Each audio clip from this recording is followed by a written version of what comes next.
Então, bom dia. Inicialmente, eu gostaria de agradecer a oportunidade de estar falando num evento tão importante quanto esse congresso da SOCESP. Como eu fui apresentada, atualmente eu sou fisioterapeuta no HC de Ribeirão Preto. E durante o meu doutorado, eu acabei avaliando o condicionamento cardiorrespiratório e buscando formas de intervir para a melhora do condicionamento cardiorrespiratório de crianças e adolescentes com doenças crônicas. Então, o foco da minha fala hoje com vocês, nesse tema de avaliação funcional da criança. Então, o que eu vou focar com vocês aqui hoje é a avaliação do condicionamento cardiorrespiratório dessa população de crianças e adolescentes. Então, para a gente começar a nossa conversa, eu queria deixar muito claro que as crianças elas não são mini-adultos. Então, nós não podemos aplicar testes específicos desenvolvidos para a população adulto nessa população pediátrica.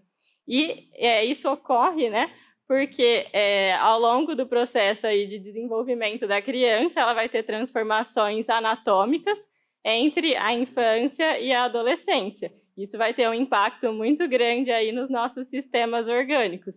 Então, no desenvolvimento do sistema nervoso central, do sistema cardiovascular, então nós teremos aí um aumento aí desse volume cardíaco proporcional ao peso corporal dessa criança. E então vamos ter aí aumento, diminuição da frequência cardíaca com a idade, aumento da pressão arterial sistólica, aumento do volume de ejeção. Da parte respiratória, a gente vai ter a modelagem aí das costelas e da caixa torácica à medida que a criança vai adquirindo seus marcos motores. Vamos ter um aumento aí do volume pulmonar, proporcional à altura dessas crianças, com aumento das capacidades pulmonares, diminuição da frequência respiratória, alterações aí de ganho de massa muscular e alterações hormonais, ao longo desse processo de desenvolvimento. Então, pensando em tudo isso que eu comentei até agora com vocês, a gente não pode esperar que as crianças tenham a mesma resposta que os adultos a esforços máximos e submáximos.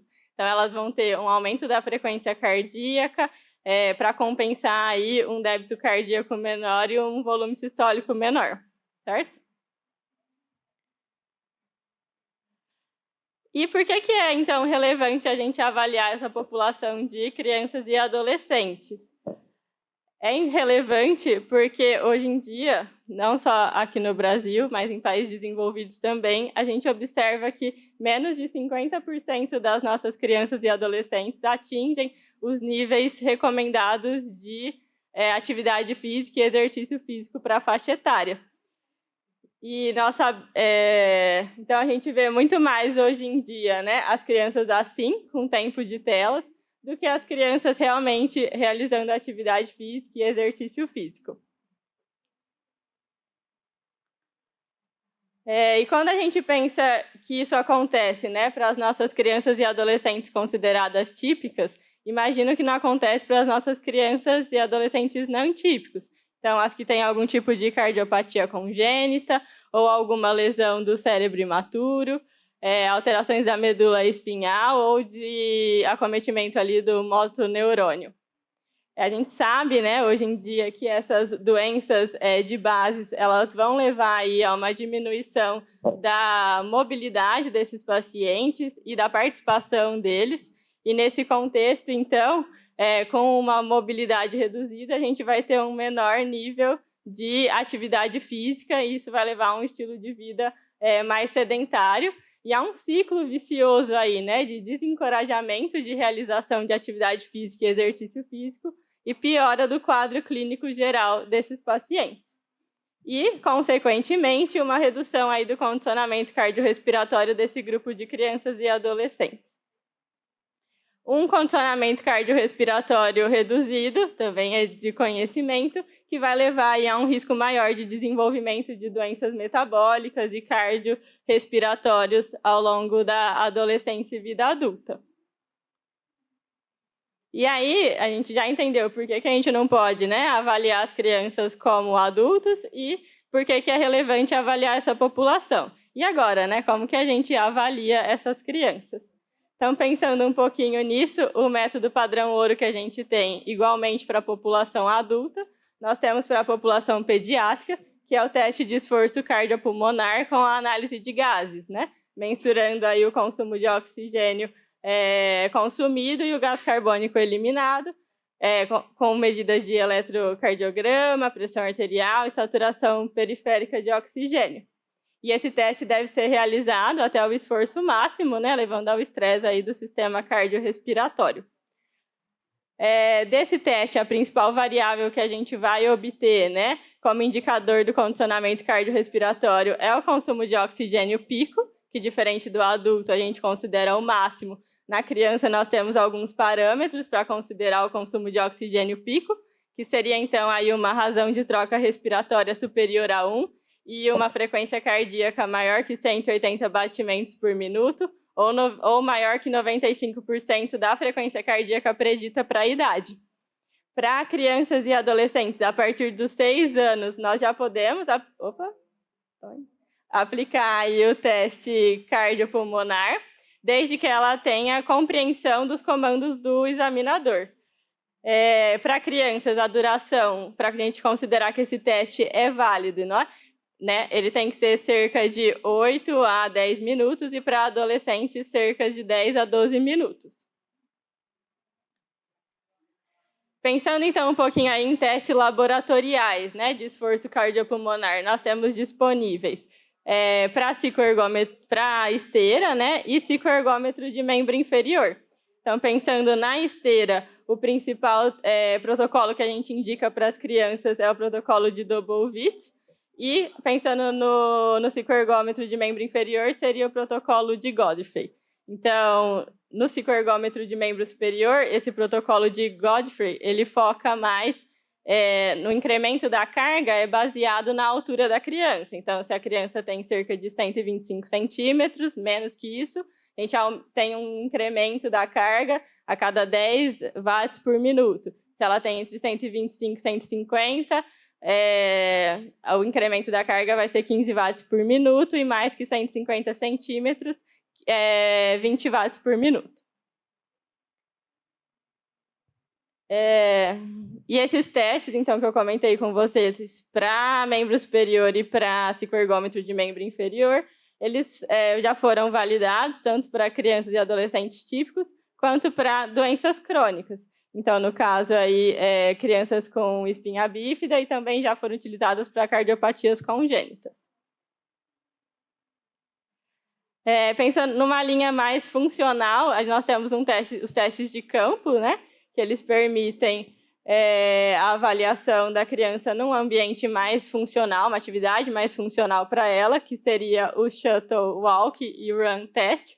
Pensando aí na população típica, a gente utilizaria 20 metros, e numa população de doença de base neurológica ou cardiopulmonar, os 10 metros. Esse teste ele é incremental, então a criança tem que percorrer um cone ao outro, seguindo um sinal sonoro, e aí a velocidade desse incremento ela vai aumentando aí ao longo do teste, e o teste é interrompido quando a criança não atinge os 2 cones, né,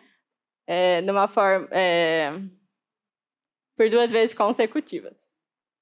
E o nosso famoso teste de caminhada dos 6 minutos, que a diferença da população adulta para a pediátrica seria a distância aí, que é considerada de 15 e 20 metros, ao invés dos 30 metros.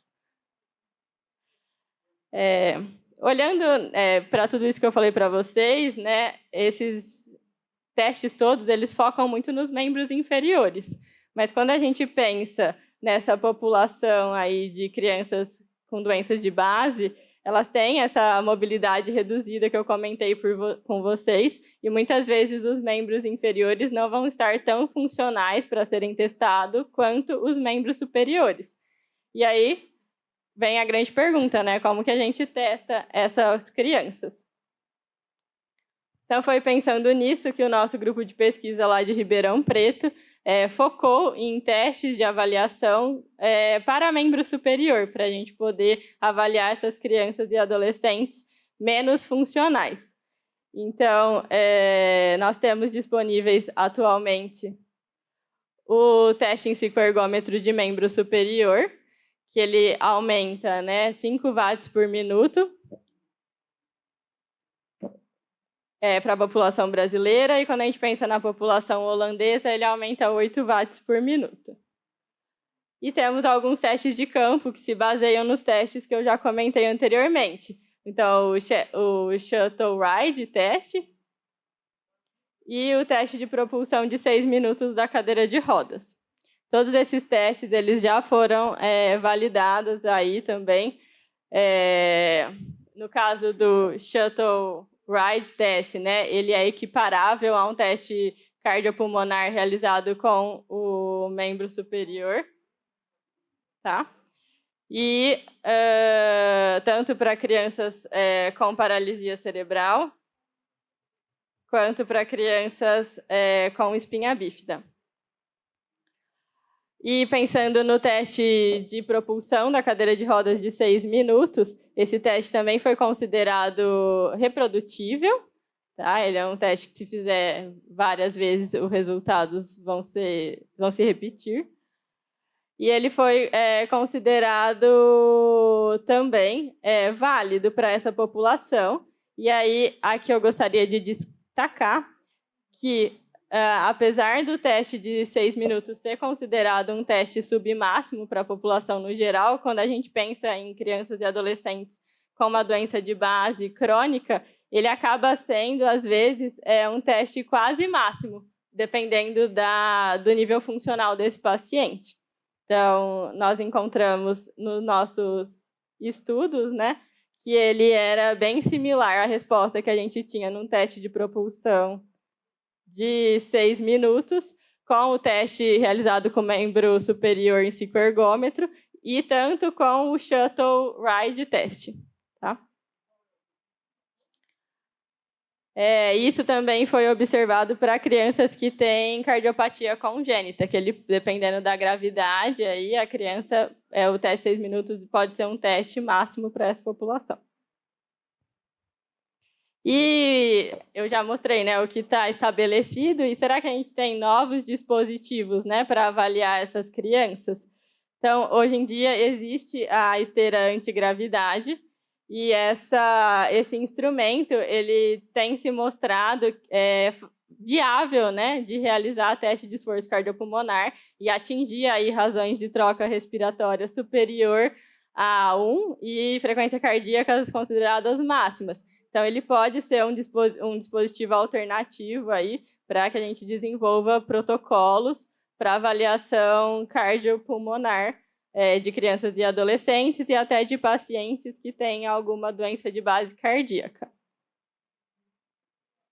Então, nós tivemos aí uma lembrança, né, de como avaliar a capacidade cardiorrespiratória de crianças e adolescentes.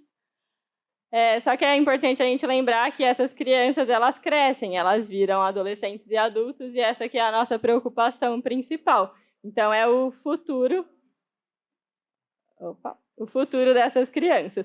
E aí a gente pensa, né, como que a gente vai intervir? Então, foi pensando nisso que no meu doutorado nós desenvolvemos um protocolo de treino com foco nos membros superiores. E aí era um treino combinado, aeróbio e resistido, para essas crianças com doenças crônicas. E por que, né, até agora eu só falei de condicionamento cardiorrespiratório e eu vim falar de treino resistido também, né? Então, a gente sabe que a junção, né, do condicionamento cardiorrespiratório com o treino de força, a gente vai ter uma melhora potencializada aí do condicionamento cardiorrespiratório. Então, por isso que nós optamos aí pela junção dessas duas modalidades. Então, os pacientes foram 15 pacientes incluídos, que eles tinham diagnóstico de base de espinha bífida, CMT, que é Charcot-Marie-Tooth, e algumas miopatias. A idade média deles era de 12 anos, e eles realizaram, inicialmente, um treino aeróbio, que durou 8 semanas, e, sequencialmente, um treino resistido, que durou 6 semanas. A duração total do treino foi de 14 semanas e a frequência do treino foi 2 vezes por semana.